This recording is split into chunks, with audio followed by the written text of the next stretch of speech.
welcome back to the Business Lab 2020. Now I hand over to the moderator of the afternoon session, my colleague Jovana Savić. She's from Serbia, but she lives here in Brussels and works with us since 2 years. And I'm very happy to assist also here together with my colleagues to this afternoon session regarding the shared value business contest with all the 10 ideas that we have on the table. Please, Jovana. Yeah, so as you already know, under the project Share Value Business Factory, managed and created by European entrepreneurs CEA-PME, together with the support of GIZ and Pan-African Chamber of Commerce, an industry in Ethiopia, we managed to open a call for Share Value Business Idea, and we had 3 weeks of really carefully going through the all applications and doing very thoroughly selection of all the applications, and we're so happy that the 10 best we can share with you today and present. I would just like to present the jury that is today with us in the team of European entrepreneurs CEA-PME. I would say hello to Mr. Stefan Moritz, hello, and Professor Horst Fischer, who we don't see, but we hope to see very soon. Yes, I'm here. Okay, great, great to hear you. As well as Mr. Marcel Tompkins, who is a project manager at GIZ, Invest for Jobs in Africa. Hello, everyone. Dr. Kanagwa, who is a country representative in EcoBank, Ethiopia. Hello, everyone. Good afternoon.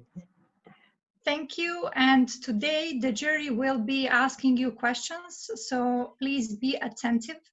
You will have only 7 minutes, or not only, we think that that was more than enough to pitch your idea. And then the jury will ask questions so that maybe we can clarify something or better understand your business ideas. So the interesting question will be, what is the objective of the call? So we are very happy to announce that top 3 candidates will be suggested by us to participate in EU-Africa Business Forum 2020 online, where they will meet over 1,000 different entrepreneurs coming from 2 continents and beyond, where you will be pitching your idea and meeting with other like-minded people. The third award will consist of counseling and coaching in the certain project, certain sector or business topic that you are in need. The second award will simply cover the travel costs to the on-site, regardless of where your business is. And the first one will get expert voucher. And the expert voucher includes an expert that will help you deepen your approach or adjust your approach or your expansion of the business and help you improve and realize your idea. Okay, without wasting too much time, I would like to start, and I would, yes, please, Mr. Stefan. All those who are now here as attendees can vote at the end of the session, shortly before 5 o'clock, together with all the others here, with the live polling tool that we will switch on, and you will have the possibility to give your opinion as attendees. Great, yes. Yes, we will explain the process later on, but yes, this is a very important moment because both attendees and panelists will be able to vote and give 3 votes to top 3 candidates. So just before we start, I would like to remind you to follow the golden rule of 7 minutes. So the first on the list is Mr. Alessandro Orizio, Oro Oil, Ghana, production of palm oil. Mr. Orizio, I will share the screen on behalf of you, and then you just tell me next when you want me to switch the slide. Is that okay? Okay. Perfect. Good morning. I'm Alessandro Rizio. I'm a founder of Oro Oil Ghana Limited. I presented our project. The object of this presentation is to provide an independent opinion on the economic and commercial feasibility and financial viability of the proposed project. That is the expansion of the existing project plan. It is especially to us the commercial feasibility, economic and the financial viability of the expansion of the existing factory and prepare a feasibility studies report and business plan which will be used to raising funding for the completion of ongoing factory expansion projects. Some information about Oro Oil. Oro Oil Limited is an agribusiness established by a team of businessmen from Italy. The company specialized in the sustainable cultivation of palm oil and processing of crude palm oil, CPO, for industrial use. The company is licensed member of Ghana Free Zone Board to hide its export-oriented business to earn foreign exchange for the country. The company has been in operation for about 9 years and employs a labor force of about 70 skilled persons and processing about 300 tons of crude palm oil for export per month. The company is currently managing 400 acre oil palm plantation, planning to expand its oil palm plantation to 1,500 acres and processing capacity to 1,000 tons per month. The source of our raw materials, FFB, are from both our oil plantation and smallholder private farmers. Business overview. We have the proposed project is designed to create employment in the eastern region of Cadé and Begro and its surrounding village to reduce poverty and help to curtail the migration. A review of demand and supply of crude palm oil and palm kernel oil on both our domestic and export international market indicates a shortfall of supply to meet demand, especially within the ECOWAS sub-region. Target of our business, the target market, is represented by the food industry.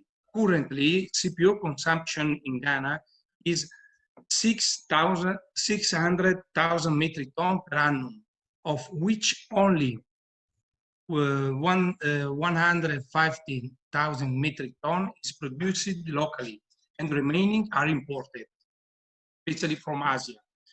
This is a clear indicator of the potential in the oil palm industry. The target market for the company's producer are mainly for export to some West Africa and the European market. The company has been registered as a free zone company and therefore must export a greater percentage of the production outside Ghana. The palm kernel, which is a by-production, is mainly sold at the local market. Our registered office and headquarters is located at Subi near Cadé, in east region of Ghana, from 200 kilometers from the capital town Accra, with an office, a commercial office in Tema, Accra Industrial Area, where all market and export operation take place. The plantation in Begro, where the mother palm plants is located. The company is currently managed by a 4-member board, and also our board is the board member of Ghana Tree Crop Development Authority. Oro Oil Ghana is a member of Palm Oil Producers Association that collect 3,000 Ghanaian producers. The project cost. The cost of and the expansion program to be implemented is estimated about 5 million euros, of which euro 2 million will be used for the expansion of the sustainable oil palm plantation and 3 million for the expansion of the processing plant. The factory expansion project, when completed, as analyzed in this report, is technically feasible and financially viable. Additionally, this project will create employment in 2 folds. First, the expansion project will be double the present employees of the factory and plantation from 70 to 22 and 100. Sorry. And secondly, because of the available of the market of palm nuts to be created, it will be push and motivate more current and new farmers to go into the oil palm cultivation. It is therefore behind recommended for investor funds. Okay, there is some process. Mr. Savić, you have 1 minute. Is it? Yes, it's not interesting because in Ghana there are more incentives to summary, to tax concession, enterprise overshipping, etc., etc. But there is 2 points very important for this project. One, we have adopted the environmentally sustainable control system for plantation development. This reduces fruit production, but respect the environment. The study is usually followed by the universities of Ghana, and then they take specialized courses for the preparation of farmer who follows the plantation route to the year. So let's talk about permanent workers. Second point, with regard to the investment. Mr. Maurizio? Yes? I am afraid that we have to stop you. Your 7 minutes has just finished. Okay, sorry. Okay. Thank you for your presentation. Thank you. Okay. I think now this is the opportunity for jury to step in and ask questions so that we can all clarify and maybe better understand what is the business about. But it's basically about expansion of production oil business in Ghana, in Eastern region. Yes. Okay, so I would like to address the jury now and ask if they have any questions. Would they like to know more something about the business? If there are no other questions, I was wondering, since Mr. Maurizio, your project tries to replace the Asian imports of palm oil, if I understand correctly. And I wanted to know more about the pricing of that. So would you say you're competitive in terms of pricing or more expensive or even cheaper than the Asian imports? The price of palm oil is have a target price at the Bursa, Malaysian Bursa, because there's no other solution. But in some cases, we are very competitive, especially for the ethnic food to import in Europe, because the all process are us. And we can make a private label for Italian or German market, for the ethnic market in Europe. Okay? In other cases, the price is industrial price, and we are competitive. All right, thank you, Mr. Maurizio. Okay, so we would like to continue. The next one is Mr. Nsaka, who will present his project Makuta, digital banking based in Belgium. Please go ahead. You have 7 minutes. Okay, let me share my screen.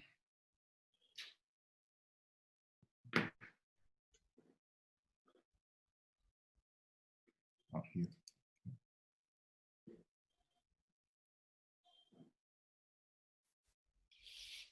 Can you see my screen? Yes, we can. Yes, we can.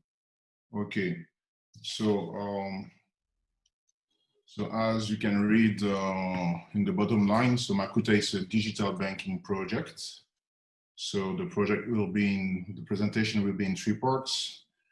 The first part, it will describe what is the problem that we are trying to address. The second part will be about the market, what is the potential market size. And the third part, the 2 minutes too, it will be about our solution and why we believe our solution is the best solution today. And then I will leave 1 last minute to show you the prototype of our application, just to show you that it's more than a project. So we have used the time in the lockdown to move forward. Okay, so what is the problem? So the order of the slides, you don't have to take care because the order is not important. So what is the problem? The problem is that in Africa, where I was born, it's not everybody has a bank account, so it's heavily unbanked. That's what was the problem.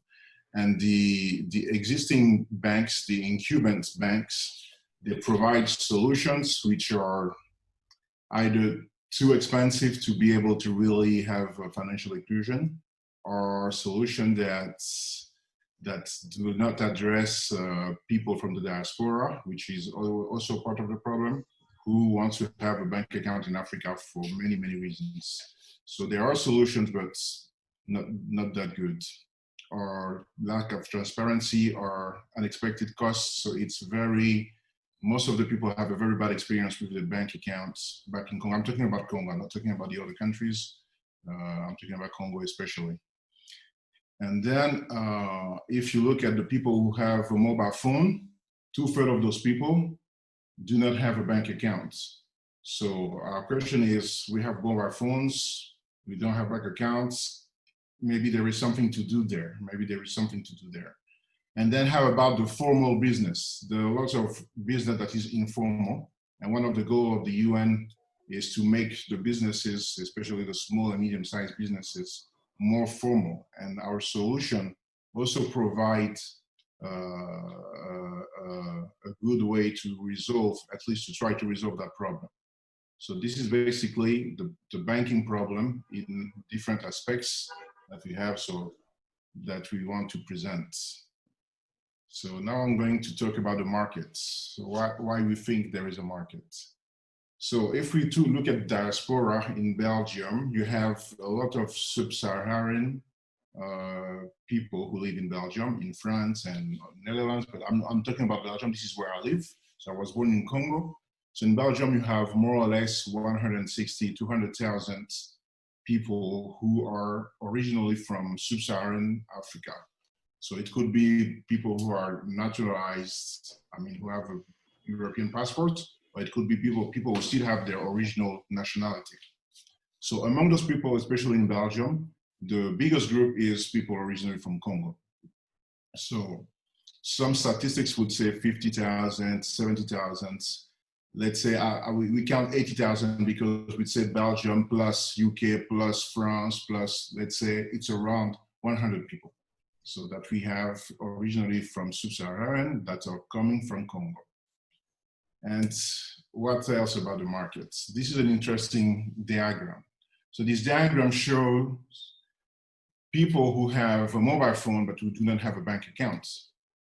So we're focusing on the mobile phone because we think something can be done with the mobile phone, as it is being done with M-Pesa or whatever, Orange Money. There are other solutions from competitors. So if we look at Congo, we have 10 million people who have a mobile phone but who do not have a bank account. So we think there's a market there. There's a market there. I'm mentioning Tanzania because this is a close country to ours. And I'm mentioning Pakistan because as a requirement was we should have 50% of the capital to present our project. So one of our potential shareholders is originally from India and Pakistan. That's why we also mention it. because we think that our solution is also applicable in other parts than Congo. So I'm done with the problem. The problem is the banking. The market, we have an idea of the size of the market in terms of diaspora, these which are people originally from sub-Saharan Africa and who live outside of Africa. This is one side of the market. The other side of the market is when we operate directly in Africa to compete with existing banks, existing solutions, existing mobile operators. That's what you have. What's so special about our solution? Our solution is that we are asking ourselves, why do we focus on having a bank account and a plastic card? I don't think that is really necessary. The plastic card have been created 30, 40, 50 years ago. And today we have our card numbers and everything we need for banking in our phones. So why would we focus on the plastic cards, knowing that the plastic cards are more expensive than the virtual cards? That's one part of our solution. And for those who have the latest phones, it's not everybody, but for those who have the latest phones, we are interested in NFC payments. Because when you have a virtual card, you don't need a physical card, you just need a card number that we can provide. And then you can configure that card number into your phone so you can directly pay with your phone. So you don't need to have one hand. Mr. Nsaka? Yes. I would just like to remind you that you have 1 minute more. Okay. Thank you. Yes, and so along with the solution that we have for the payments, we provide the payment solutions for the merchant so that the merchant can accept payments for everybody. And that solution costs maximum $50, and we could have a solution that is solar powered so it can be used everywhere. So to finish, I'm going to show you the application. I need to unshare up and reshare. Where is it? I don't know if I have time.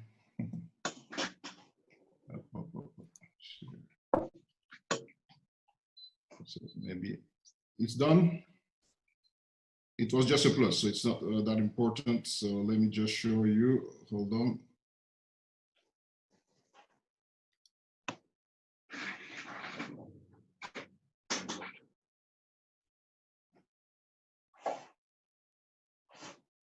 Yes, it was just to show you that we have a prototype already working, so that this is where we are with our projects. So we have a working prototype.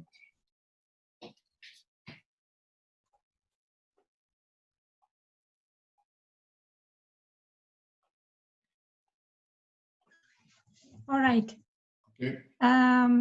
Maybe we can then take this as a question. Would you like to explain, or this is it because your 7 minutes is up, but we're willing to extend if you want to share, and then we will not have time for a question from a jury. So No. Question from the jury, sorry. Same conditions to all, sorry. I'm German. Okay. I have a question. Mr. Nsaka, very interesting. How do you think to distribute this this application, which is called Makuta? Yeah, the application is called Makuta, right? Yes. And how do you think to share that, to distribute that in the market? Which are your target groups? Mainly, is that only the diaspora in Belgium, or in the whole Europe, or the whole world? Okay, so the target is the diaspora from sub-Saharan origin in general. Belgium is because I live in Belgium, I know Belgium, but that includes France and other countries that would have similar needs. That's one thing. To distribute in Europe, let's say easy. We have our application in Google Play. That's easy. And in Africa, the question of internet connectivity will be compellent, but you have two ways to do that. One way is to allow in our office people to come and get the Wi-Fi and get the application installed. This is one thing. They can access Google Play if they have internet. We can have discuss with mobile operators to have some phones installed with our application.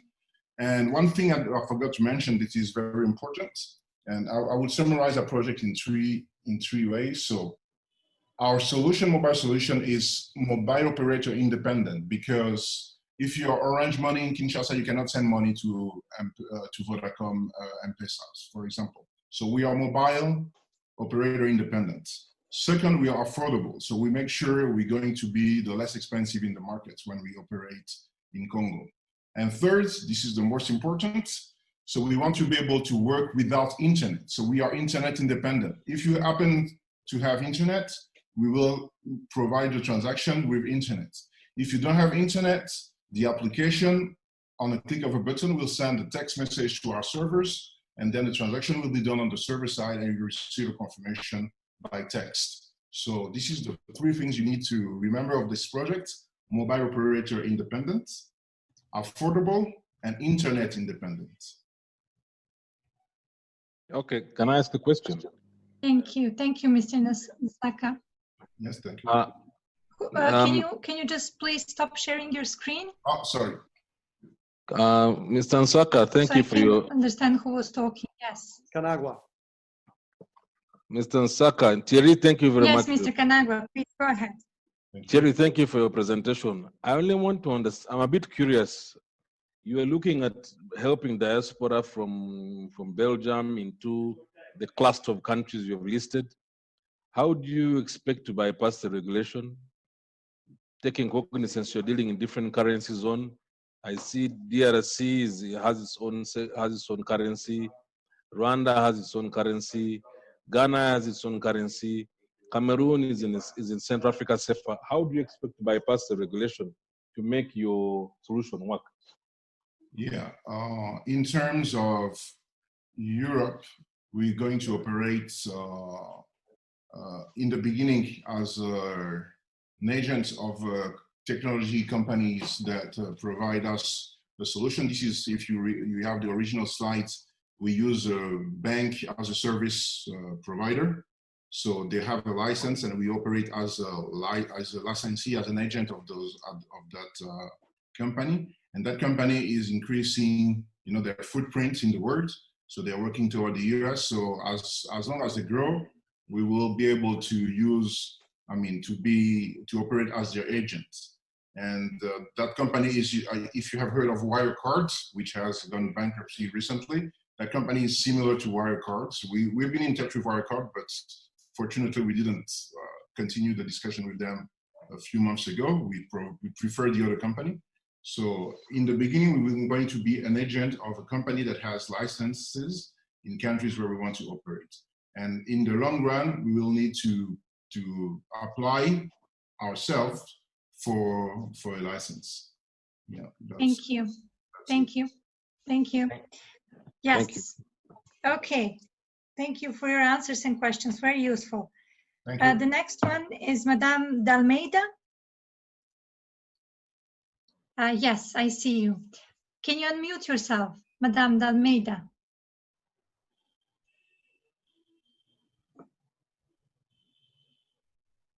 Okay. Please switch off your mic, your loudspeakers.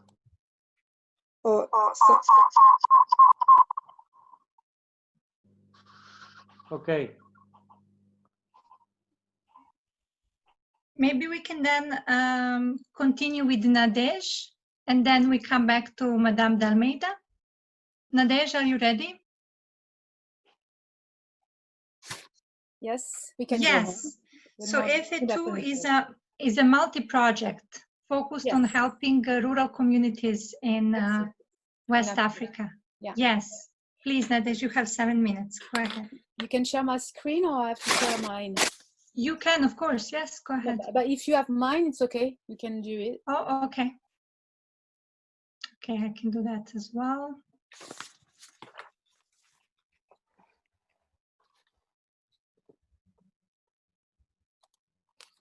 Okay.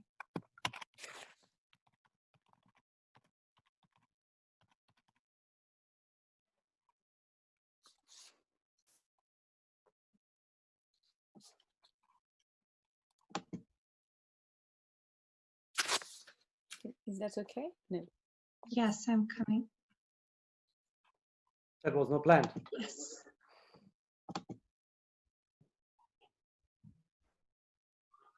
Nadesh, do you see? Do you all see the screen? Yes. Full screen now. Nothing. Yeah, that's great. Okay. Yeah, there we go. Yes.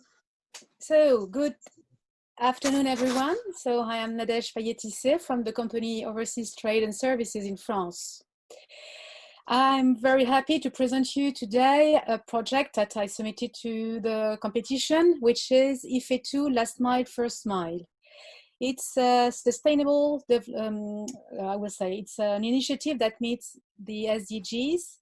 1, for no poverty, 2, zero hunger, 5, gender equality, 7, for affordable and clean energy, and 13, for climate action. Next, please.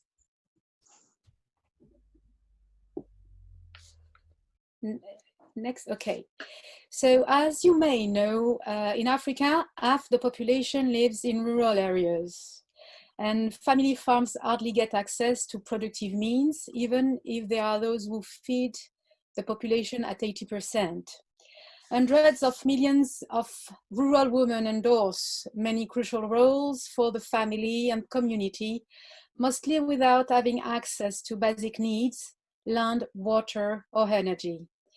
I believe that renewable energy could make small farmers add value to their crops and gain sustainable livelihoods. I believe this because I've been involved in providing solar solutions into rural areas to empower women for more than 10 years in the Sahel.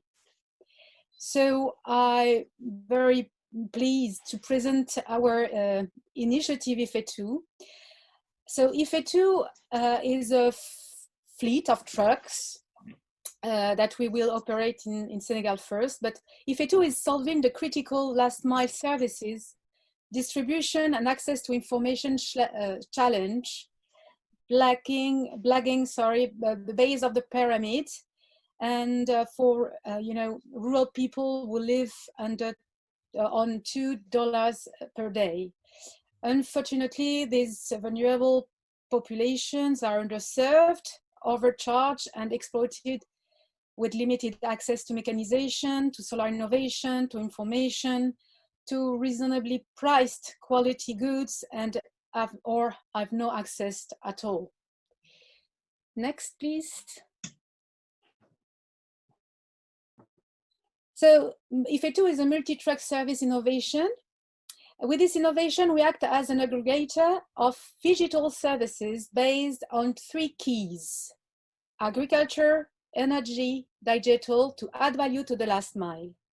The 4 services we provide are the mobile crop processing with, for instance, embedded on the truck mobile thresher to reach at least 15 villages a month and to process the crop of the small farmers. And in that way to double their revenues by 2. We provide also solar productive use with equipment that we have already tested and suited for rural areas, such as an hammer mill, refrigerator, solar pumping, solar phone chargers.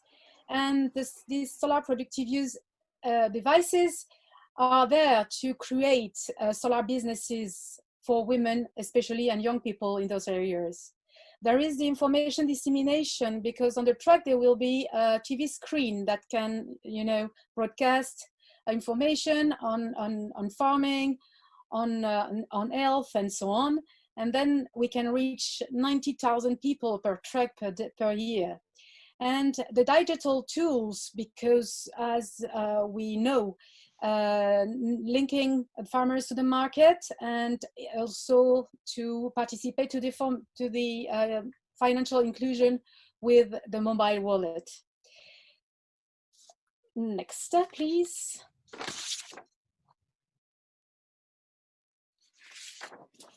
So we will start our operation in Senegal, where we have operational resources at the moment and where we have identified key partners to secure our operations.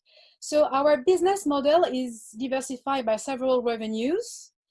and with 5 revenues, as I mentioned just earlier, with the post-processing services, the sales of solar productive equipment, the branding that we can do on the truck, the information center, and the last mile shop where we have it's a picture of the truck, I would say. And the idea is to reach 250k euros per truck per year. Nadej, you have 1 more minute. Okay, quickly. So this is a model which is flexible, and so we can go ahead then. Next slide. Yes, so IFE2 is designed to be a sustainable, impactful, and profitable model with our 2 main business, and we intend to scale up to 10 trucks in year 2 after raising funds, after the proof of concept, and we can have a big impact and create lots of businesses in rural areas. I'll go next to finish, I think. So we are a team of experienced serial entrepreneurs, Franco-Senegalese team, and we gather all together technologies, management, commercial, and digital assets. And we'd love to welcome everyone on board to build our project. And we can go next because Thank you, Nadej. I think that is it. Yeah. Thank you. Okay, I would then invite now the jury to ask questions.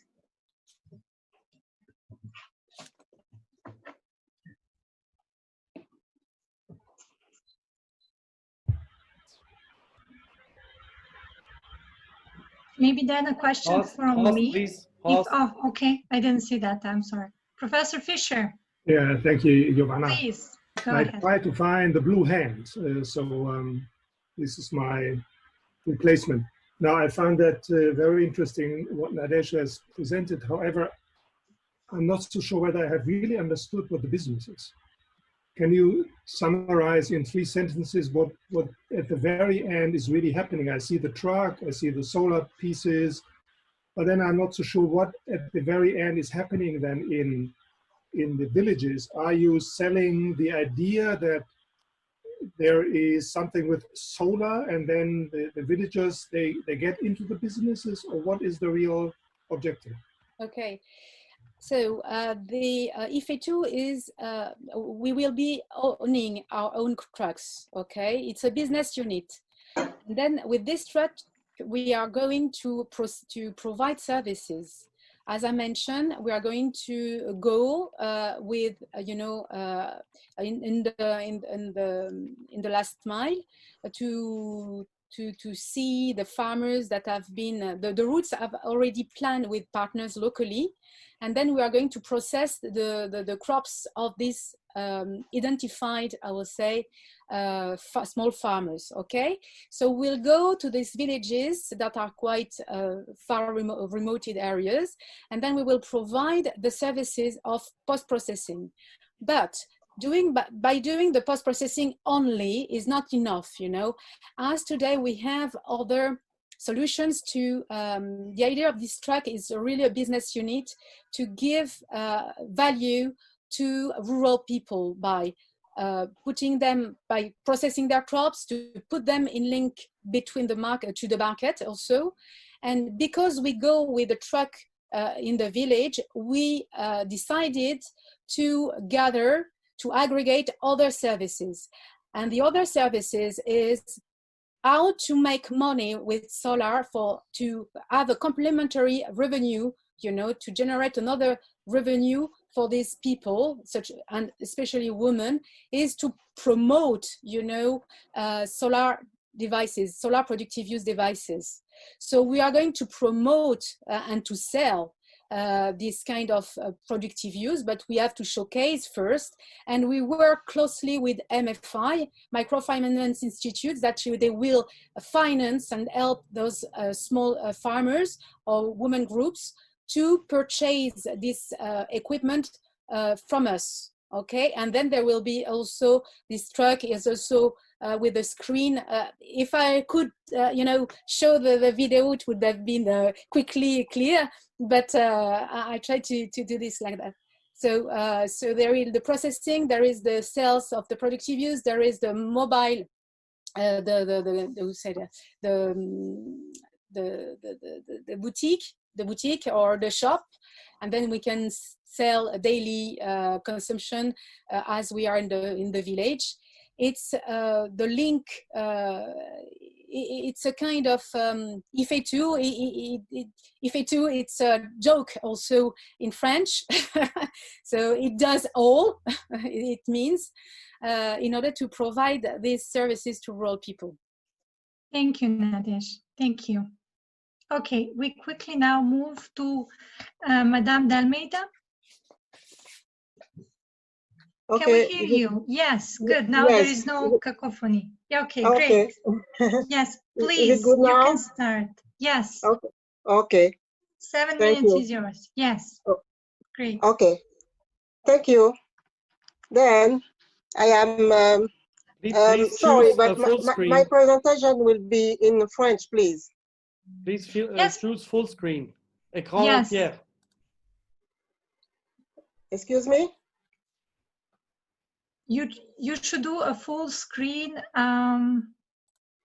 Yeah, exactly. Okay. Yeah. Perfect. Okay, En thank you. français. Oui. Oui. En français, please. Is it okay? Yes. Yes. Okay. Just a second. For those who want interpretation in English, they have a globe in the bottom of the screen, so they can choose English. Okay? Go ahead. S'il vous plaît. Très bien. Donc, bonjour, mesdames et messieurs. Hi, everyone, ladies and gentlemen. I am Dominique Dalmeida.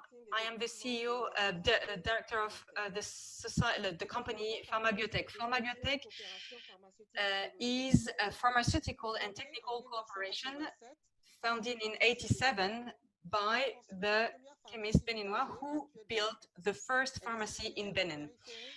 It is in the suburb of Cotonou in Benin, in an area that has the factory built next to it.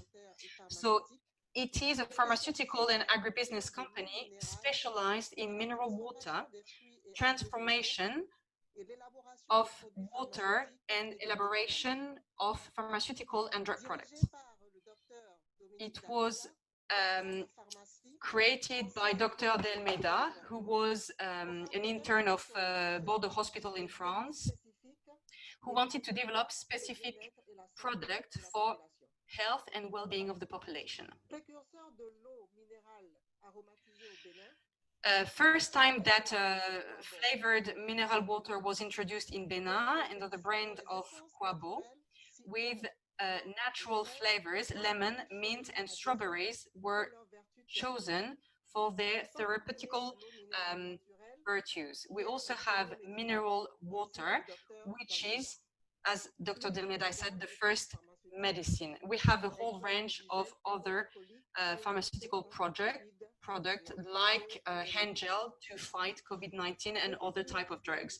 Since 2019, we have started to be engaged in environment, reducing by 15% our plastic bottles, and we've replaced them by glass bottles for mineral water. Since we've also encouraged local production of plants, fruits, and citrus coming from fields from different regions, transforming them into syrup, cordials, and liquors to try to avoid waste produced by farmers. Especially when fruits get rotten and are not cropped and are left behind in the fields. We can talk about the orange syrup, orange cordial, for example, and other flavors that are produced using fruits that are not cropped. All our products are certified HACCP, which is which is an international certification and standards controlled by national labs. The production of our company is distributed on our national territory via a network of partners who are called dealers, and also with direct sales for retails, CHR, so hotels and restaurants, hospitalities, and also from shops that are regionals. We've got institutional clients, for example, banks, embassies, NGOs, and we deliver our products straight to them, and we also have other points of sales. With this organization, we are answering the needs of local sales, and we want to spread everything through a logistic, and we want to follow our partners and also organize our sales specifically for the mineral water. Despite this strategy, our market share is still not as good as we would like, and ETE, which is a Moroccan group, and Sobebra, which have more market shares, especially for mineral water. And we are challenged by contests now for flavored water. All these strategies put in place are not enough to meet the needs of people. So we need to increase our capacity of production, and we will have to increase our equipment. We will need to hire more people where the factory is built. And there will be an impact on the employment market, and it will be positive. We also want to work into job creation, sustainability, education, health, and access to fresh water for everyone. Today, we've got 102 employees. This is what we had before the pandemic. And we wanted to increase by 30% by 2021 and by 50% for 2022. The ambition of Cofabiotech is to become the leader by 2025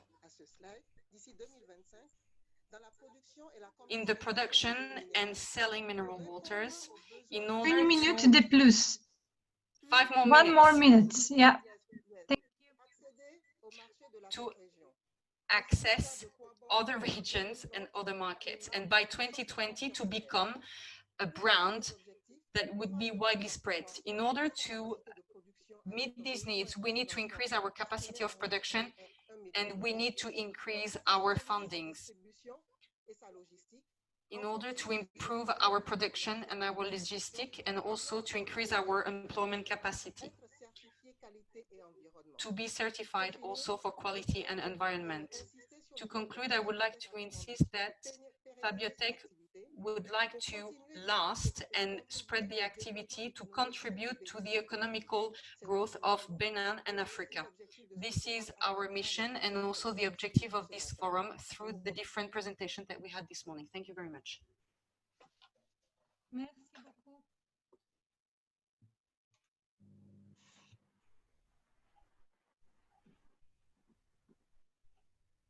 Jovana. Madame d'Almeida, est-ce que vous pouvez arrêter de partager l'écran, s'il vous plaît? Oui. Merci, super. J'essaye. Voilà, c'est bon. C'est ça, super. All right, so we have 2 more minutes for the question from the jury.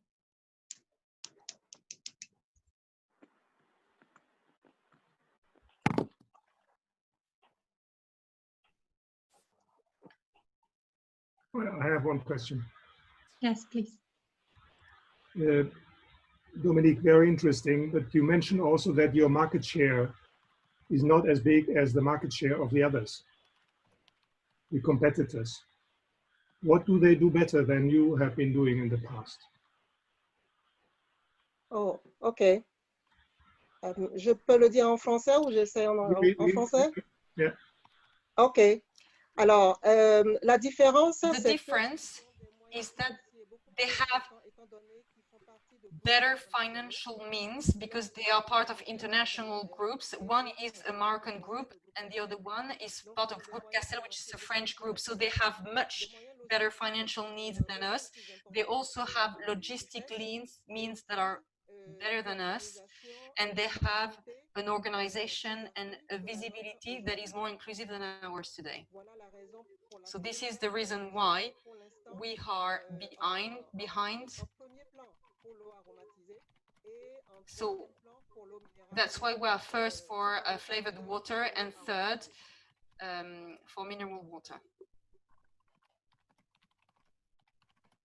Thank you. Merci bien. J'ai deux questions concernant votre projet-là. Pour l'expansion de la production, vous avez besoin de combien de financement? How much do you need exactly? Et combien d'emplois seraient créés par ce projet? And how many jobs would be created? Today, we need 60 million of CFA francs, which is about 1 million euro. And the number of jobs created is, at the moment, we've got 102 employees, knowing that our activity is generating more than 500 jobs across the country with the distribution of the products.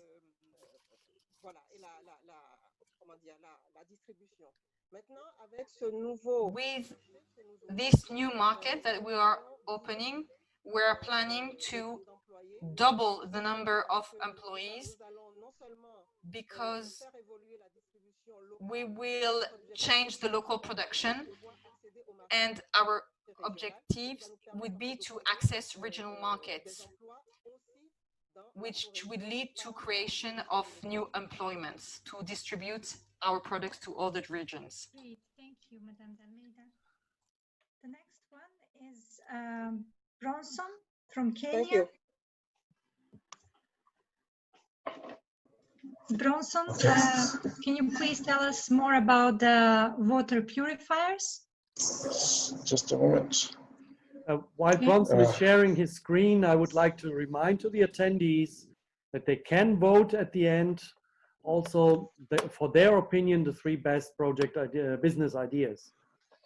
And for questions, there's the Q&A. The Q&A will allow you also to suggest a question. But please put your name. We will not answer to identities without a name. Am I ready to go? Yeah. And also, when you go to Q&A session and you want to ask questions, please address to the speaker. Write the name of the speaker or a project. Thank you. Bronson, 7 minutes is yours, please. Thank you. I'm Bronson Eranogwa from Kenya country. I work with the organization called the Source Plus organization. Basically deal with clean energy, agriculture, and clean water provision. So our business is much more entailed in terms of provision of water, clean water services to the poor and the marginalized community in Africa. I think the key core problem is actually access of clean drinking water services is the key pillar for like the African development. In tandem with the matching of SDG number 6, which is access of clean water to everyone. So in this case, actually, I've used the Kenyan context as quite a small data which we collected. Basically, in Africa, we have 780 million people who lack basic access to clean water. And what we're developing is an innovative solution to come up and solve these problems. So in Kenya, actually, looking at Kenya, the population is around 52 million plus and above, actually, and whereby 41% of Kenyans actually lack this basic need, actually, access to clean water.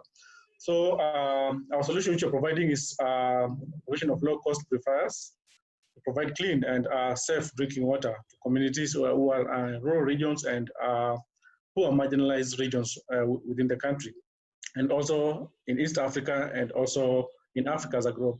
So we're looking to impact SDGs number 6, clean, that's access to clean water. We have SDG number 5, which contributes to promoting gender equality and improving access to modern and more versatile forms of household water of use of cooking, because we have realized in the community, like women have been entitled with this task of fetching water, basically for cooking and also for other household chores. And also, above all, we're looking at our poor marginalized community, so we also target SDG number 1, whereby we try and improve the livelihood of these communities. In terms of the competitive advantages of our solution, the current market, what is there actually, we're looking at it's costly. The pricing is between $125 per purifier, and in our side, actually looking at affordable and adaptable technology, whereby we're providing it at a price of $40. It's user-friendly and gender compliant. We mean by the user-friendly, we mean like it doesn't use electricity. But normally what is in the market, we need to use electricity so as to facilitate that purification of water. It's long-lasting. We're looking at 900 liters of filtered water, up to 4 months of typical use for a family of 4. And short-lasting, in terms of what is in the market, short-lasting, 300 liters of water is filtered and up to 2 months of typical use. In our product, actually, it's effective and efficient, filtration up to 96 contaminants. This includes heavy metals, such as leads, mercury, algae, plastics, sites, plastic waste, sewer, and also remove of odor smell. In order to the market, actually, we try to evaluate and look into them. We have up to 67 of contaminants which are removed within that. When you come to the expected distribution channels, which you're looking into, we are looking into working as, now the source is working with the governments, that may include government of Kenya actually, initially. We are trying to penetrate the government of Somalia and Ethiopia, currently in Djibouti. So we're looking at government to help the centralized administration system, whereby could help us distribute these commodities to the affected community. We're looking at women and youth-led communities groups also, and implementing partners in sub-water sector to help us with the distribution of the technology. System and procedures, we're looking into inclusivity of public, participatory and local communities within these regions, rural regions and urban slums. And also we align ourselves actually to the key national goals and county governments plans in complement the provision of water within this community. Also, we plan to work or involve stakeholder work on water agenda within the different countries. The key actually countries of focus at the beginning actually looking into Kenya, Tanzania, Uganda, Rwanda, Burundi, South Sudan, Somalia, Ethiopia, and Djibouti in Eastern Africa as the key entry point into the market. Apart from that, we're also looking at the private sectors and youth groups and public sectors organization to help us in that. In terms of sales and marketing strategy, we're looking into 2 markets, the African water purifier market and drinking water market as a globe. So currently the African water market is valued at $325 million at 2016, and it's projected to reach at a growth at 760 million in 2023. At a projected CAGR of 12.9% from 2017 to 2023. Water section is actually a long-term investment. It costs time, and the time to reach the market we're anticipating is between 7 to 12 years, and expected market share within the African water purifier expected to have a 26.33% share in that.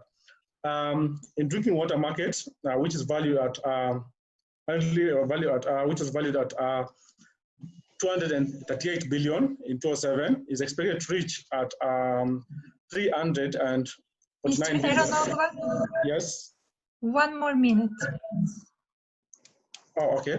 To reach at 200 billion is expected to reach at 239 billion in 2029. So the projected figure actually looking at 99.9 in that, and the growth target to market is 7 years, and they expect growth at a share of 0.33. So what you have, we use our model, which is called a dynamic engagement model. We look at communities, business, service providers, and policymakers.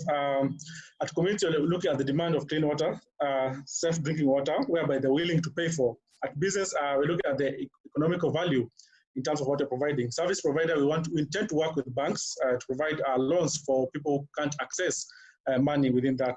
And also looking to work with the policy makers, that's the government, to help with that. So the operation and team management, we have I'm the project lead in this project. Then we have obstetrician, because it's quite concerned with health and clean in terms of clean water. We look at Job and strategic director Rachel.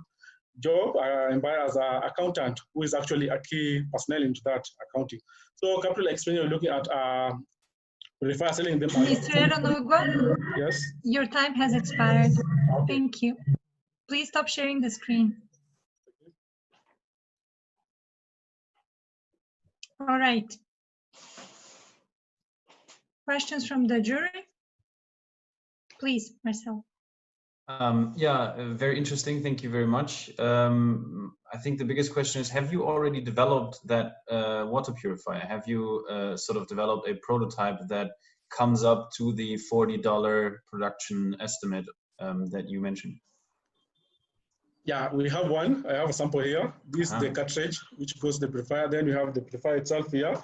So the cartridge goes in here. Then the water purifier is like, so we have 2 access outlets of water.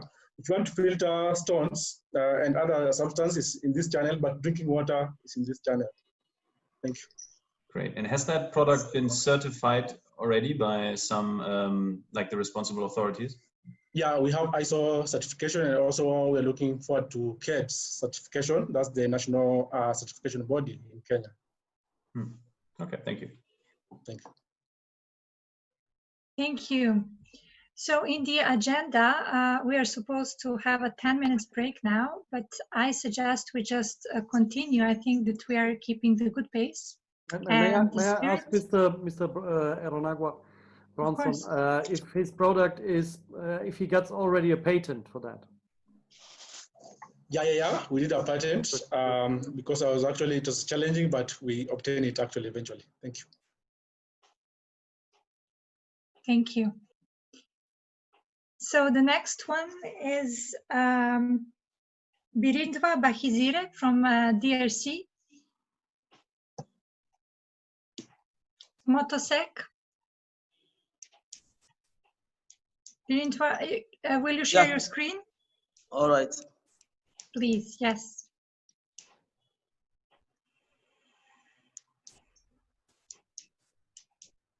Seven minutes is yours.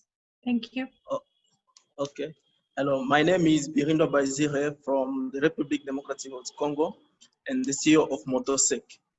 Motosec, in French, Motosécurisé, SRL, is a company which aims to formalize the public motorcycle transport industry by guaranteeing safe transport for all and helping to reduce the number of accidents caused by motorcycle.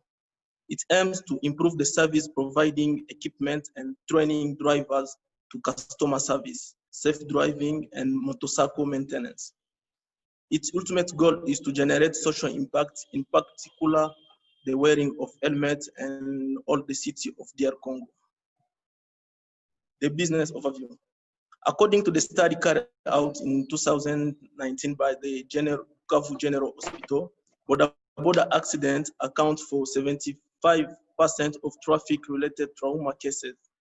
This suggested the need for a safe border experience, and that's why exactly we are trying to build its competitive advantage. Road accidents are the third leading cause of death in Sub-Saharan Africa. In Bukavu, the capital of South Kivu, there are about 1,000 motorcycle drivers and only 5% of whom currently wear helmets. More than 40% of the surgical budget of Bukavu General Hospital is devoted to the treatment of the motorcycle accidents. Launched in November 2019, Motosec connects border owners, customers with drive trained in road safety, customer service, and motorcycle maintenance and first aid. Drivers also provide passengers with roadworthy helmets, which, according to the World Health Organization, reduce the risk of death by 40% and the serious injury by 70%. It usually costs the passenger the same amount to use a motorcycle as any other motorcycle placed on the streets. The owner then pays a subscription fee to be the part of the service. The marketing strategy. Motorcycle taxi, commonly known as Boda Boda here in Bukavu, are one of the most used transport services in Bukavu and other cities in DR Congo. However, they are not safe and people generally do not trust the drivers. Motorcycle is an initiative which aims to formalize this industry. It aims to improve the service providing, equipment, and training drivers to customer service, safe driving, and motorcycle maintenance. Its ultimate objective is to generate a social impact, in particular the wearing of helmets, but also to create a community around the service and that gain the value and trust. Motorcycle plan to restructure this informal industry by providing test, reliable, and safe transportation for everyone. Our motorcycle cycling community all receive extensive training to make them the safest and the most professional cyclists on the street. They are trained in road safety, first aid, motorcycle maintenance, and customer service. Equip them with the hairnet and the spare helmets. Identifiable and traceable with the code number written on the helmet and on the motorcycle. When cyclists join the motorcycle community, they notice a significant increase in their activity, which has an impact of themselves, their family, and their community at large. Motorcycle aim to create a commercially viable network of drivers for secure taxi motorcycle. Their main safety intervention is the use of helmets and drive training. The change in behavior is generated by financial incentive by which motorcycle drivers attract more customers and increase their income by 50%. We are planning to train by the end of 2021, 500 motorcycle drivers and equip them with 2 helmets and expect a total gross revenue of 2 million just in Bukavu City. And the initiative can be applied to other cities in DRC Congo where road safety is not yet a public priority. Currently, the daily income of a motorcycle taxi in Bukavu is $60, which make a payment of $30 per week for 5 days.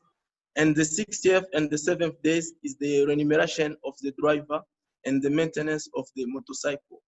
With motorcycle, once the contract is signed with the owner of the motorcycle, we will find an already trained driver and will equip him with 2 helmets and chassis to make the difference with other motorcycles.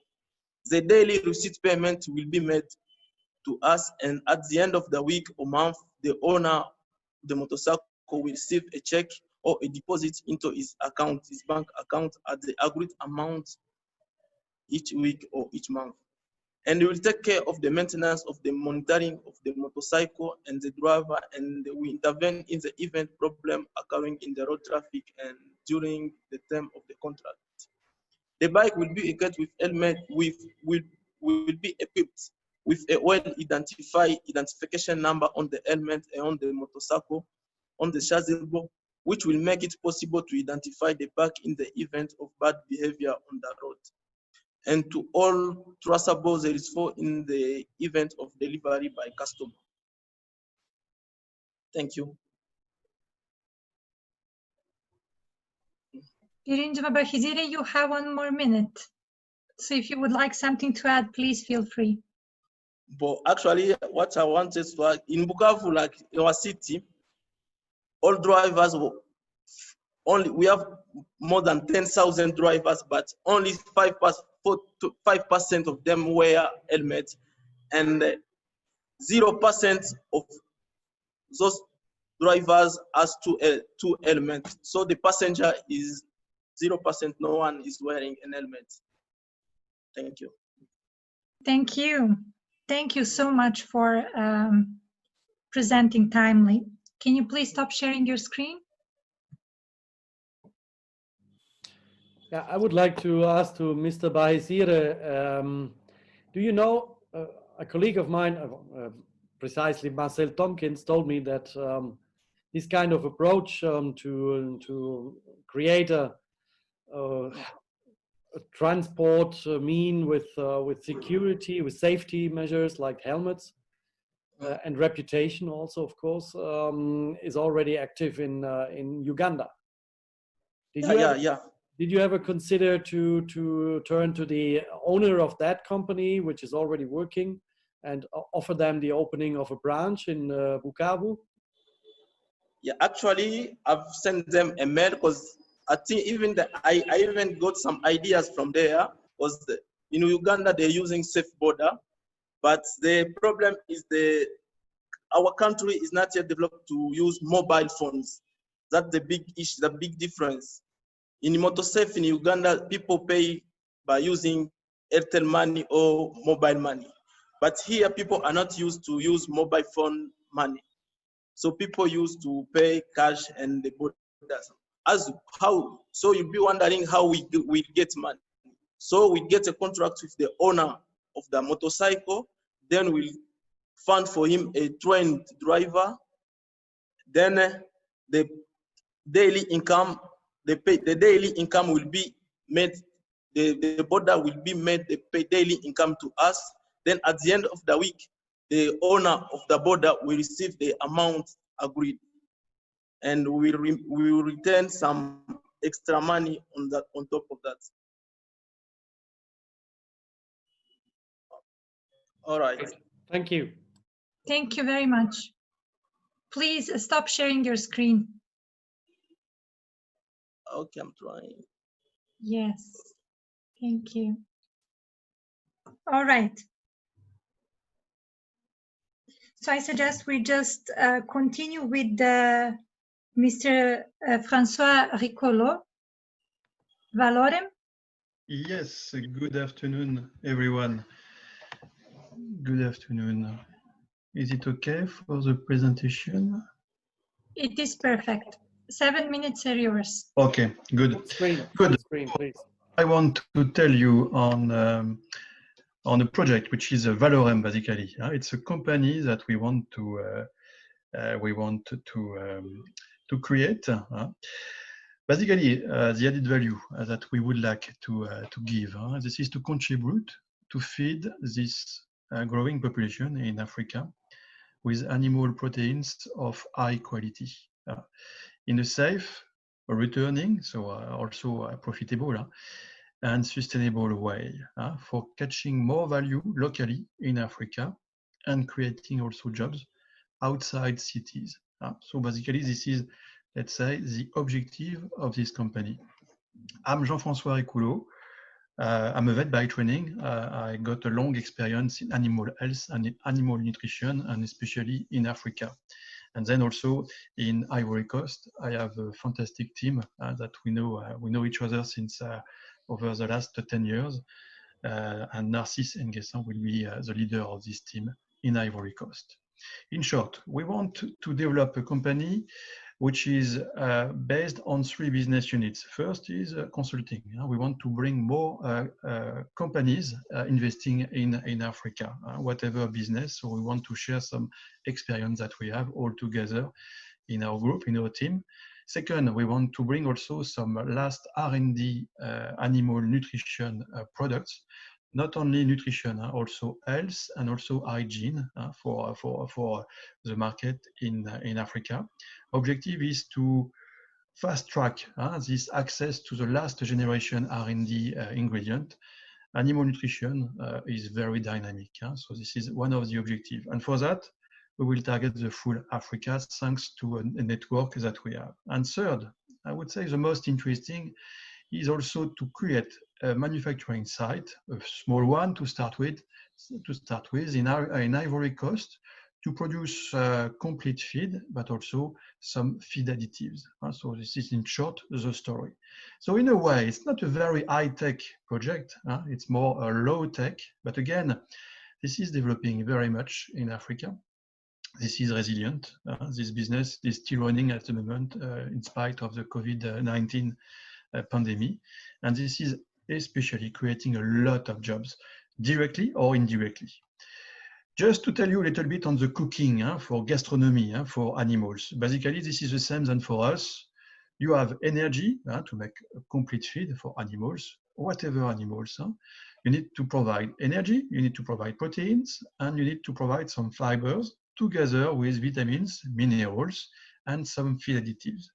The feed additives are there to, let's say, increase the bioavailability, the efficiency of the ingredient, or to prevent some risk. Can be, for example, the storage of the grain. Basically, what happens in Africa is that we can have access to a lot of raw materials. So we can organize a better use of the byproducts.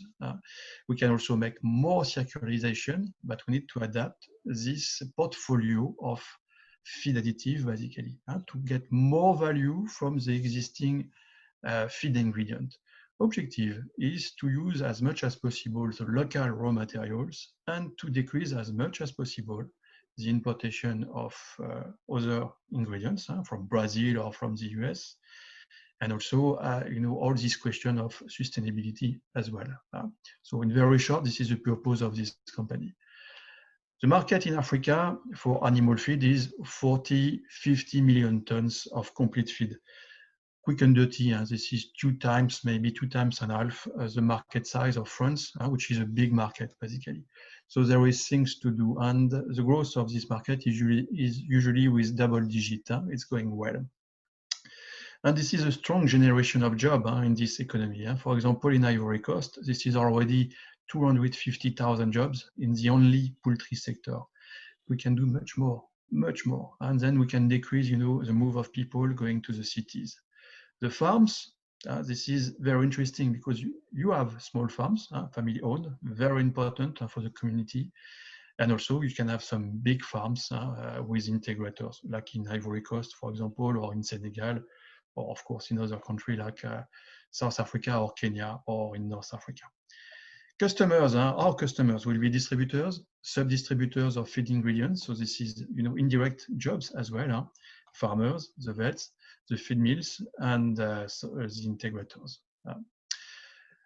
What is important is that we want to help, to support, to develop the goals of the sustainable development done by the United Nations. So we can play, in a lot of these parameters basically, because what we want is really to produce something which is sustainable and which is also safe and profitable, I would say. So business unit 1, so that will be consultancy. Business unit 2 will be distribution or sales to Africa, all Africa, thanks to the network that we are having. And business unit 3 will be to produce in Ivory Coast, complete feed and feed additive. What is important to know is that this feed additive production will be the only one in between North Africa and South Africa, I mean the country. So this is really something which is new, and for the time being, that will be unique as well. We want to forecast and to reach... Mr. Francois Ricolo? Yes? 1 more minute. Yes, so 3% market share in complete feed and 10% in feed additive. Yes, just to finish, this is the financials that we plan. We plan to make money after 1 year, and we plan to recruit directly 15 people within the 2 first years. So this is a direct employment. This is not taking into consideration, some other jobs, potentially with distributors, sub-distributors, and also with the transport companies. So this is what we intend to do. Let's talk for the future, what we intend to do later in 2 or 3 years. We want to extend, we want to export in Africa, and we want to repeat this story by creating some new hubs. Could be in Cameroon, could be in Kenya, for example. So we would like to replicate this experience to make it successful, in a broader territory. That's all. Yes, your time is up. Thank you. Thank you very much. Pleasure. Can you please stop sharing your screen? Yes. Thank you. Okay, questions? Are the colleagues from PACCI, do they want to ask a question? You are members of the jury. Yes, it was hard at the beginning to connect, but I think Vinkate is there. She should be there.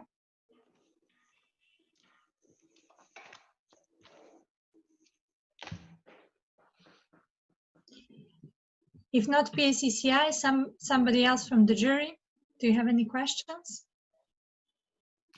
Yeah, I have a big question. What is this last generation R&D product, or what more or less, what can I imagine behind that? I mean, is that some kind of a special essence or molecule or whatever? Yes, two examples, for example. To formulate, to cook, I would say, a feed for animals, you need some proteins. And especially for young animals, you need some very good quality protein. This is like for us, for baby, for example. So, and this is the best period of investment in the life of the animal. The more you develop your animals in the young age, the best you are, because you develop really a strong immunity, a very nice stature, a body stature, and a good health, basically. So first example, this is that. Second example is all the enzymes that you can add in the feed in order to destroy some ingredients to get internal nutrition, basically, internal ingredients, which are inside the fibers and inside the cells. For example, we discussed earlier on palm. Yes, kernel, for example, today you need to put some limitation because the animals are not able to cope with very high inclusion. So this is such ingredients that where we can bring some added value to, let's say, use more palm kernel in the feed of animals, thanks to this technology, for example. Thank you, Mr. Kru. Yeah. Okay, we move forward. Mr. Hepp? Yes. Can you please tell us about your project at Vulcan? Yes, one moment. 7. Yeah. Perfect. We see your screen. 7 minutes is yours. Okay. My name is Klaus Hepp. I'm president of the company Vulcan do Brazil in São Paulo, Brazil. And since end of last year, I've also been named as president of our completely new company, which I will introduce now, Vulcan Africa. And our company, Vulcan Africa, has been officially opened in Cape Town, South Africa in December last year. And so far, the management team is composed by top managers of our Brazilian and South African sister companies of our group. And we have started our commercial and technical business activities in the sub-Saharan region of the African continent from out of our sister company, Vulcan South Africa's Sales, Engineering, Service and Distribution Center in Johannesburg. Vulcan Africa receives strong support from my company here in São Paulo, where I'm located and where we operate the center of competence for our global industrial division, Vulcan DriveTech, including our own product development department and our own factory, from where we supply many of our products to the whole world.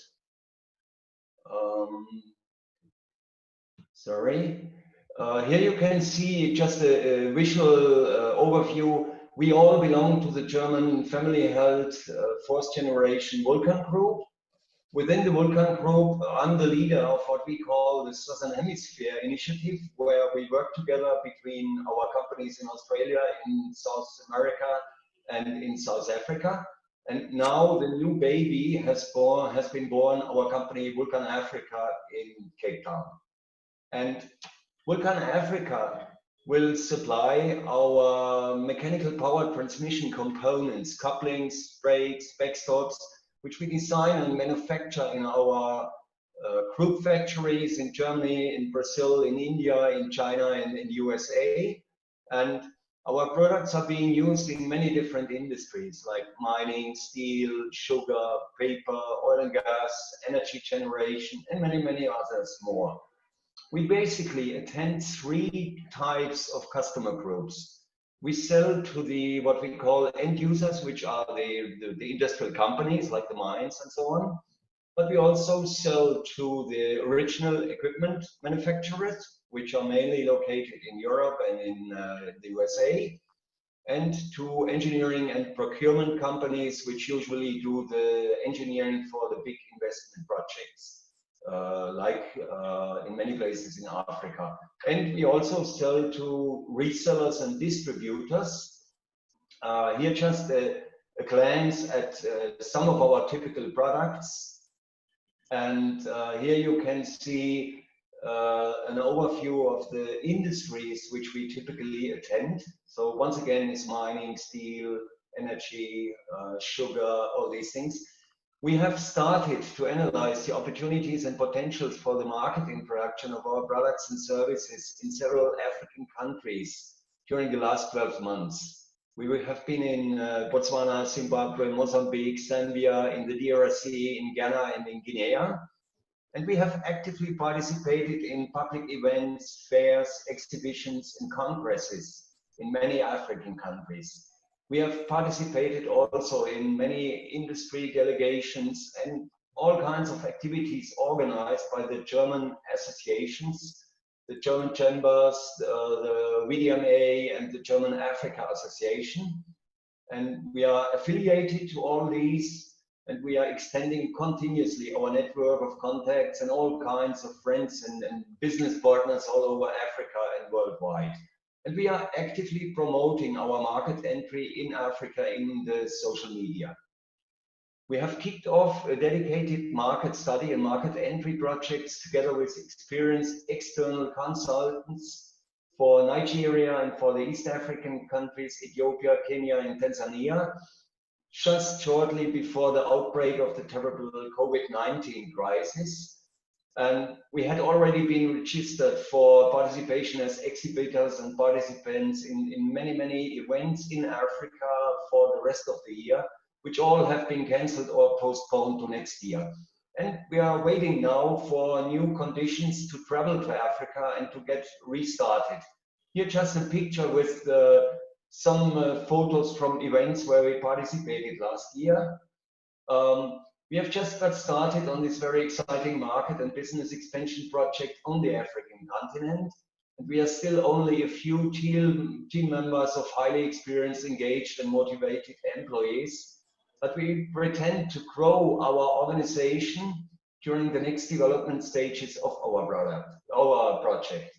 Our new company, Vulcan Africa, is fully functioning now for all commercial activities, and we have just started the first sales to several customers in different African companies. And we use our factory in Brazil and our distribution and service center in Johannesburg for the supply of our products. Our market entry is still very recent and also still limited to just a few African countries. We need to continue with our analysis of still missing other countries and markets in order to come to a clear picture of our overall business potentials and for the definition and realistic goals for our new company. Depending on the final findings and strategy definitions, we will determine the next development and growth steps for our company in Africa. This will then directly allow us to evaluate the necessary structures which we need to install, the number of employees which we will need to hire, and the necessary investments for doing all this. And with the growth strategy that we have foreseen, we have foreseen to set up a local network and a regional network of experienced, trustful distributors for our products and services, which we will cooperate closely and which we will support mainly with our technical expertise. Thank you very much. This was my presentation.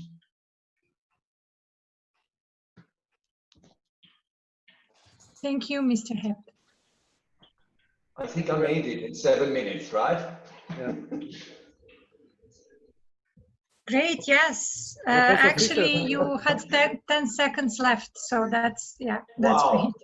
great. Please, jury. If I may just jump in then. Thank you very much, Mr. Hepp, for the very interesting presentation on your recent market entry into Africa. I think this is a really interesting project that you're having. I'm just thinking about now, so you did talk about maybe the establishment of structures in other African countries. I think, but that mostly relates to sales offices and distributions for sort of the products that you produce in South America and Germany, I think. And so is there a perspective on eventually producing parts of the Vulcan supply chain inside Africa? Yeah, maybe just these two first questions. Yeah. This is a very good question. I would say typically like other smaller or mid-sized German companies which bring technology to Africa, our approach is sustainable growth, means we must first find some business which then can finance our growth, and within our growth a natural tendency would be to set up local, regional service and distribution centers, which then can become full companies which can do their local sales. And then the question comes, what can we localize? I mean, we have technical products, and the question will always be what can the local sources contribute so we can use them. But we are completely open, for sure. Very interesting, Mr. Hepp. Thank you very much for participating to our pitch here. I mean, Vulcan is really an industrial reality in the world, but the African market might be new. Maybe you join also our German Africa SME Alliance, Mittelstandsallianz, which also has got some network in Africa. What I would like to ask you, or maybe just to tell you, we are cooperating in the working groups with the African Union Commission and with the European Commission for the preparation of the Business Forum Europe-Africa. There's also the African Association of Mining Companies. If you're interested to get in contact with them, let me know. Yes, definitely. Thank you very much. No, I mean, also we belong to a certain bigger company. I have considered our market entry project in Africa from the very beginning as a startup, because actually it's a handful of people, we have not much money, but there's a lot to do. Thank you. Thank you. Okay, so let's proceed. Hello. Yes, Professor Fischer, please go ahead. 2 minutes. Yeah. Thank you. I think it's very interesting compared to the others. Can you hear me? Can you hear me? Yes. Yes. Don't say compared.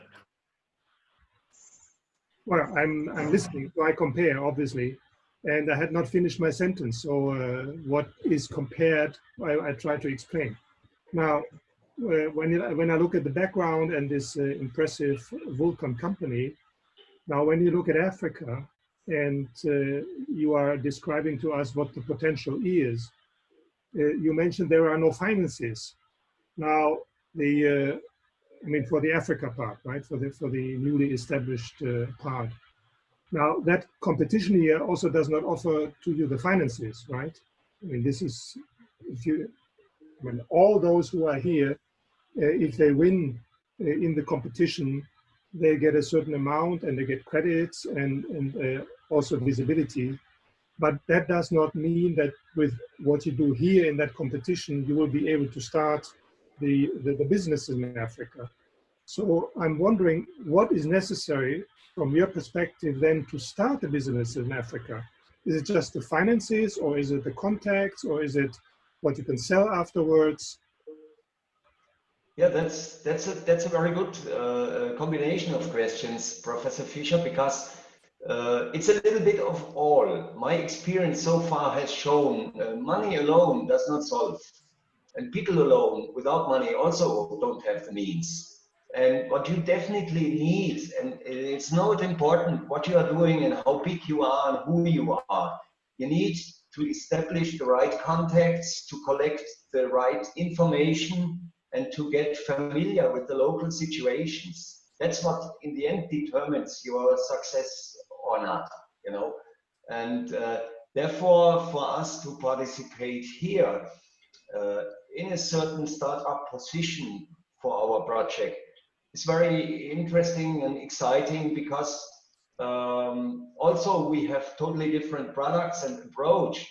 I feel as a colleague of all the other people who have spoken, it's not so much important what's your business model and products and so on, but the job we have in front of us is the same for all of us. Okay, thank you very much, because it also underlines the value of what we are doing here today and tomorrow. Yeah. Thank you. Okay, Francis. Francis, you're frozen. Okay. Can we then move to Mr. Orlando and we come back to Francis? Mr. Orlando? Yes, great. Hello to everybody. Yes, can you please share your screen and start? You have 7 minutes to present internet. Yes. Okay. Complete. I am. Is it okay? Do you see it? It is okay. If you can put it in a full screen, it would be very helpful. Yeah. Do you see it right now? Perfect. Yes. Okay. Thank you. So Interal, we provide culinary solutions with recipes adapted to each market, improving nutritional quality. And what we are looking for is for a partner in Africa, an established food distributor with a commercial network to develop a special stock recipe cube, recipe adapted to the market and providing micronutrition or organic solutions. Once we develop the recipe and test it successfully in the market, we would invest in a factory. Interal in figures, we have a big R&D people to develop recipes, 15 people. Our turnover in the last year was 65 million euros, and we are around 160 employees here in Spain. These are our current clients right now in Europe. So as you can see, we are a private label producer. What we do is to produce the brand of another one. So we are specialized to make special recipe. We don't have our own special product. We are used to make the product and the brand of the leaders. As you can see here in Europe, are most of the distributor leaders. All kind of formats in stock cubes are available. We have worked already sometimes and in the 80s and the 90s in Africa with some already with some distributors, and we can provide all the formats or even more. The market stock cube in Africa and in the world is huge. It's enormous. And the African market is one of the biggest in all the Europe. You can see it's 4,000 billion dollars. Here there are production costs. These are real production costs that we are working right now in Spain. And with this, we are making a profitable business here in Spain. And we have to make the study in Africa. But we have small clients already in Angola and Algeria, which are working already. As you all know, the bouillon cubes in West Africa are consumed for 80% or 99% of all households. And regular use of bouillon cubes during meal preparation, providing 1 or 4 grams of bouillon cubes per person per day, suggests that bouillon cubes are potential vehicle for micronutrition fortification in many countries. We are already in the market. We have already in the market organic cubes with healthy oils, and we know to add micronutrients to fortificate stock cubes. How we do it? With salt iodization, adding vitamin A in glutamate, or adding iron, zinc for fortification, or folic acid. Regular use of stock cubes can give 50% of the daily recommended nutrients intake needs. Our consumers is all the population, and the distributor, which is the key point, is commercial networks to food markets and store. The strategy is always to reduce risk, to develop, to find the partner, the African partner, and to develop with him the recipe. Once we develop with him the recipe with our R&D team, then we would send a trial, a container of 20 tons trial from Spain to the market and make the market test. Then if the market test is successful, then we would decide the investment for a factory in Africa. This is our organization chart. As you can see, in each department we have responsible with large experience.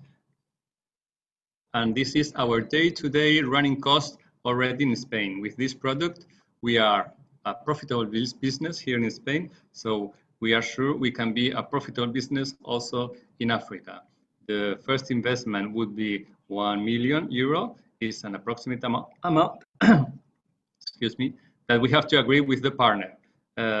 This is the total. With this, there are the one-line machine to produce stock cubes.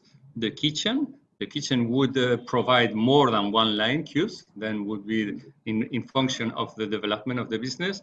The building conditioning, 150, and for some promotion and publicity, we have put 350, but this is a question of agreement.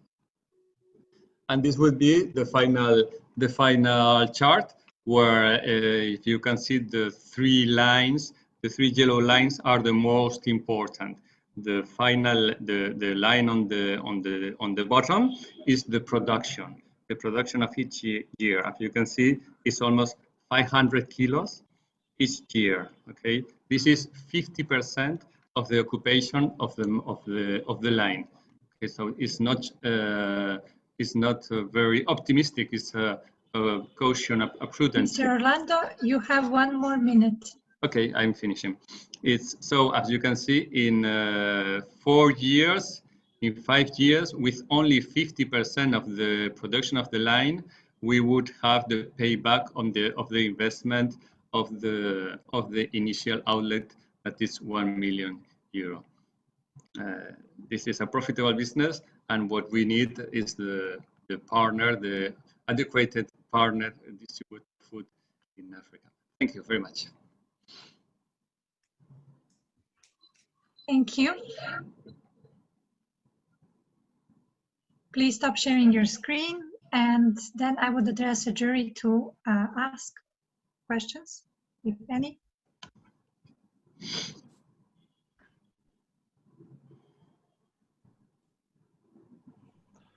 There's also now our colleague Mor Diop of the German BMW.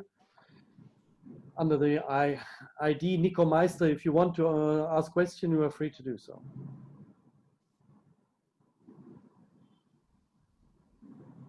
Dr. Kanagwa, maybe you have a question?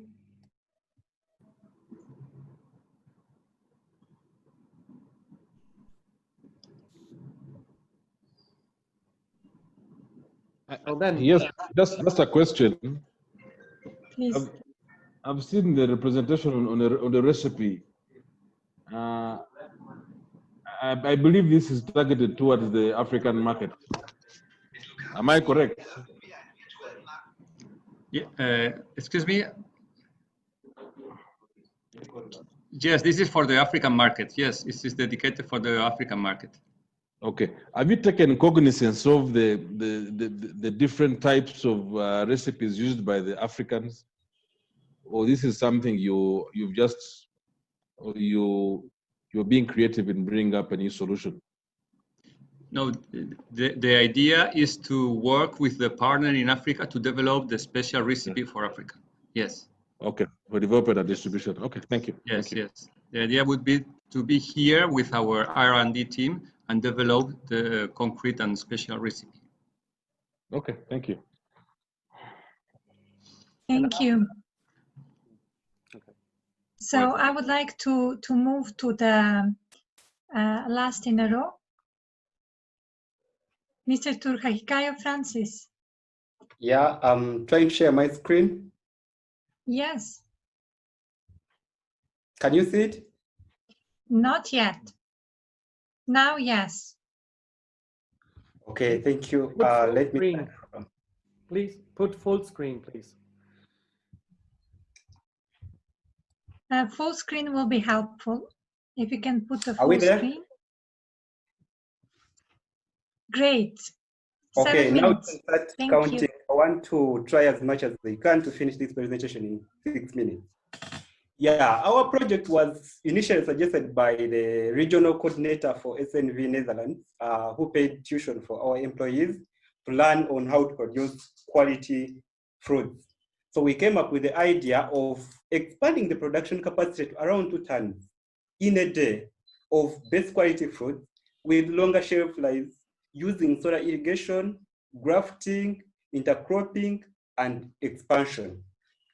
He looked at this after looking at how big the land was and how little we're producing, because we're only using like 1% of the land, 2% of the land that we have, because we have 50 acres, but we're only using 10.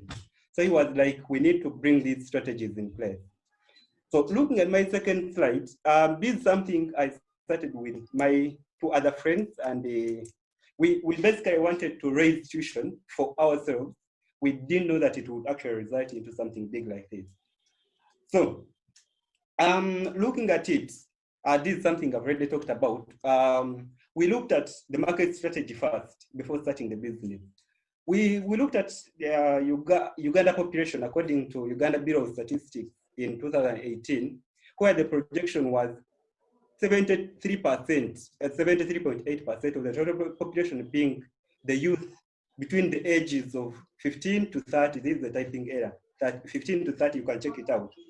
But then looking at this population of young youth, how many of them can actually be employed in the formal sector? How many of them have basic education? Only 13.7 of these people can get employed in the formal sector, and therefore can fight for the few jobs available. And therefore we were like, you can start this project, start this business that will employ very many youth, irrespective of their academic qualifications. You can train them as they're working, and then boost the production at a lesser cost. But then when we started, of course, we were few, and in 6 months we were able to employ 50 people in the project of fruit production. We basically produce avocados, oranges, pineapples, and then these watermelons in large quantities of just 1 ton per week. Apparently, we can only manage to produce 1 ton, and we basically supply local people, like local consumers and local factories, like the Almeida's idea of the people who make herbal medicine, herbal things. Then we have Kaziri Health Products. It is our biggest customer, and he supplies basically in East Africa. And the local supermarkets, those ones basically buy from us the apples, the local supermarkets, and they buy apples and watermelon. So we failed to win 2 contracts with Coca-Cola, because they told us that they wanted someone who could supply 2 tons per day, because their production rate is high. So then we also, there is a company from Kenya, it is here operating in Uganda, it is called the Britannia Allied Company. They also said they couldn't give us a contract because we were producing less. Then, what is the problem exactly? You look at European Union and the Ugandan government, they have really tried to support agriculture, with Netherlands government in particular, through SNV. They try to help production at the local level. But they don't focus on what do the people buying the product want. So when we did market analysis, these people, they told us that the challenge that they had faced is that the people do not supply all the requirements needed. One of them told us that what we supply is low quality. Here in Africa, what we basically supply is low quality. So they were like, if there was a way of boosting the quality, improve the quality of what we produce, that would be okay. And then there is an effect of weather. Weather these days has changed. People have destroyed swamps, and then the climate is unreliable. If you look at the drought seasons that we have had in Africa, they needed something to mitigate that. So we came up with this idea of boosting production and increase the production capacity. And in the long run, we have these project SDGs that we foresee to really meet, because they are over 8, no poverty, because we believe that if we can expand production from 1 acre to 50 acre, we'll be able to employ 200 people. And that means 200 households will earn a living. Gender equality, our production process doesn't segregate between sexes or what, anyone can work there. Climate change, our idea brings about, we employ irrigation, but using solar panels. So we shall be using solar panels. We already have 2, 300 watts of panels. All of them were donated by SNV Netherlands, but we haven't already installed them, but we gave them, and I will send you the pictures, Jova. And then, so we want to use solar panels, generate power. This power will be able to pump water, and then we do irrigation. So there we will also be employed protecting the climate. So decent work. Recently, our workers are using jerry cans to fetch water. In case of drought, they use jerry cans to go fetch water and then bring it. So for us, we want to stop that by using solar. No hunger, definitely, because what we produce. Victoria Hikayo, Francis, you have 1 more minute to wrap up. Thank you. In 1 minute, I will summarize using this. Our marketing strategy, what is available in Africa here, especially Uganda and East Africa, is majorly social media, WhatsApp, Facebook, and Twitter. Then the website, use of marketing officers that we employ, and television adverts. Then our management team, if you look at our management team, 85% is made up of field operation officers, and these are the people that don't need any qualification. And if you can look at what they earn every month, it is around 100 euros, so which we think it is cost effective in terms of production. So looking at the challenges that we face, these are the ones, and all of them have solution according to our marketing, our business idea. Changing climate of long space of drought, solution is there with water irrigation. Enough refrigeration, we're going to start using refrigerators that can be powered by solar, and therefore we reduce the cost on electricity, and therefore we can refrigerate.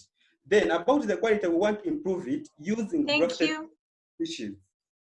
Francis, I think your time is up, so can you please stop sharing your screen? Thank you. I would like to use this opportunity to invite attendees to ask questions in a Q&A session, and to make sure to address the entrepreneur. So at the same time, I will also invite Jerry to ask any questions that they might have for Kashari Farm, Francis Kashari Farm.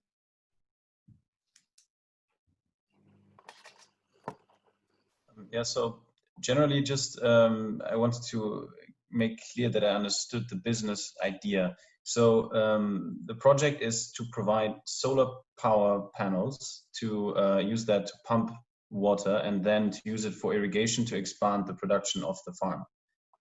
Or is it a wider field and there's more to that? Thank you very much. Going up to my first slide, we shall use solar panel to mitigate the challenges of weather on our production. So therefore we can irrigate during the drought spells. Then they can also power our refrigerators, so that in case of excessive production, our products don't get spoiled. So, and then expand on production by employing more people. We encroach on the other part, 40 acres that are remaining, so that we boost production, so that we win bigger contracts. Thank you. It's a great project, Francis. I think it's absolutely fits perfectly in the afternoon. It's not that there are bigger things or smaller things. You create an economy that might grow, and if you find the right way to do so, you might even employ many people. I see you already employ many people. So the question here was from my side, how much funds would you need now to start, to scale up? Right now, we at first we wanted over 30,000. Then we applied through SNV. SNV Netherlands has been our partner. 30,000 what? SNV, because SNV has given us some of the things we needed to buy. So right now, our project budget, we need like 20,000. 20,000, we get 20,000, we meet everything. Thank you. So in which currency? Yes, 20,000, 30,000, which currency? We use US dollars here. We use US dollars. Yes, dollars. Okay. Yeah, thank and you. basically, most of the money will be used on importation of what?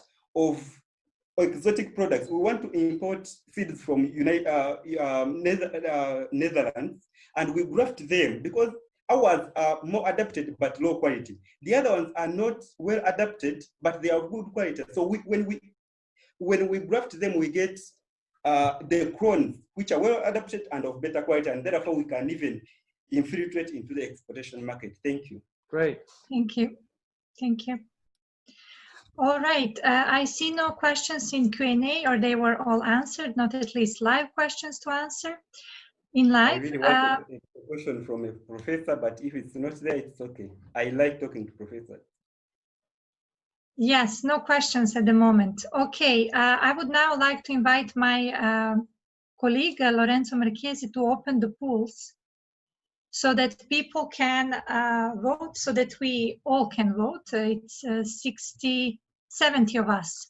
So you will see a poll will pop up, or it popped up already in front of your screens. Can you all confirm that? Yeah. Yeah. So please, you will have 2 minutes to vote for first, second, and third award.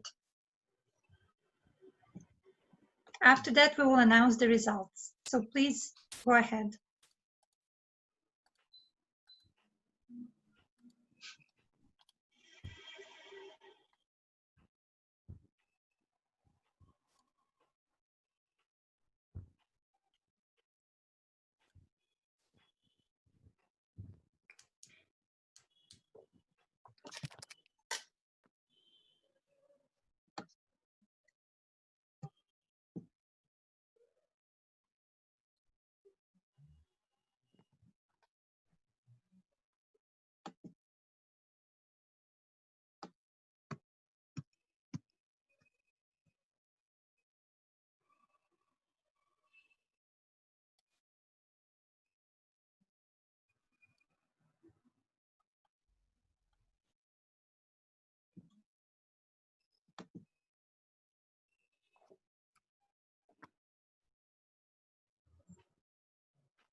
So once you mark 3 awards, or top three, in your opinion, entrepreneurs and business ideas that you have heard so far, you go to submit.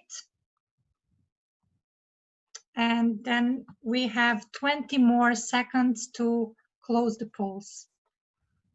No.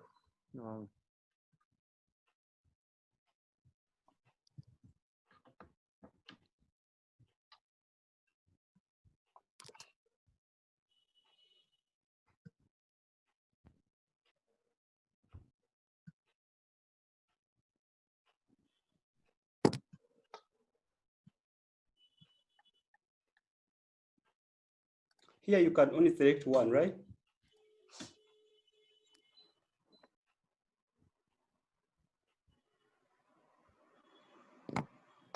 Please ask again.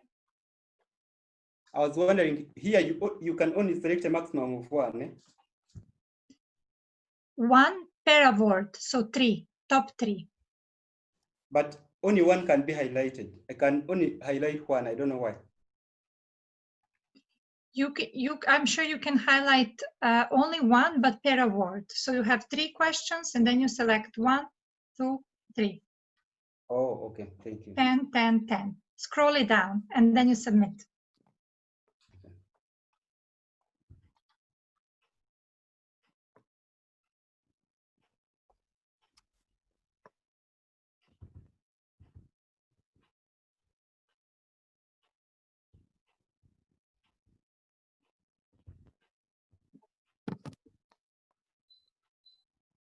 So 20 votes are missing. So we would like to encourage 20 people who didn't submit to submit fastly so that we can announce the results. Francis, there's one question from Germany from an entrepreneur who asks if you need only solar generators or also batteries. Oh, okay. So what we do, these solar systems have their own pumps, which are powered by strictly those very pumps that are made with. So you can hardly buy other gadgets that don't come with those solar, because they are designed in such a way that they should only be powered. Those pumps can only be powered by those solar panels. So no batteries, no batteries. No, we don't use battery. Thank you. No. Yeah.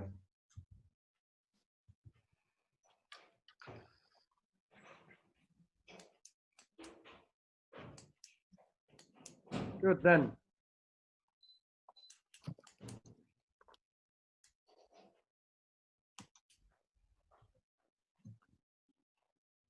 All right, so I think we can definitely close the pool. I will count down 10 seconds, and then hopefully we have 78 answers.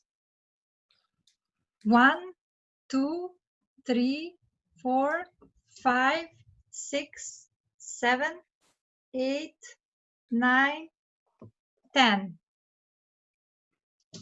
So I would ask now my colleague Lorenzo, please, to close the pool so we can finally see the results.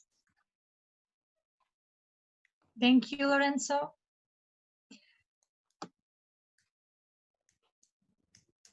So you can see the results in front of your screen, isn't it? Yeah, the first. Or the third? Now we see. Now we will see. The one that is considered to be the first prize, should get the first prize, is Bronson Eronogua for the Source Plus, the water purifier. He won 17 votes.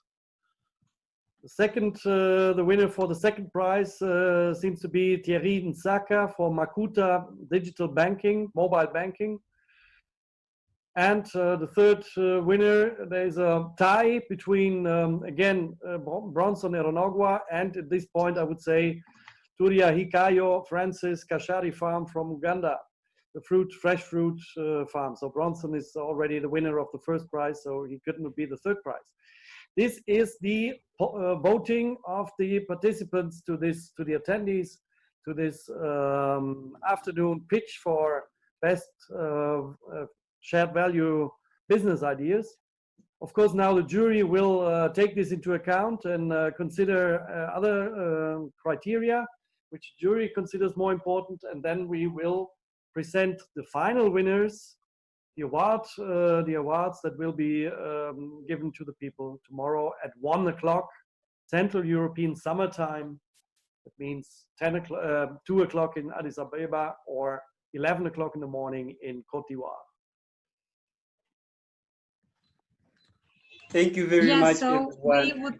It's been a pleasure. We would like to thank you, all of you, for committing, participating, and presenting finally the ideas. They were definitely all good quality ideas and very much fit into the shared value business ideas with the main objective to tackle SDGs, Sustainable Development Goals, especially in communities in Africa. So I would like to thank you and see you tomorrow then at 1 p.m. where we will announce the awards from the jury.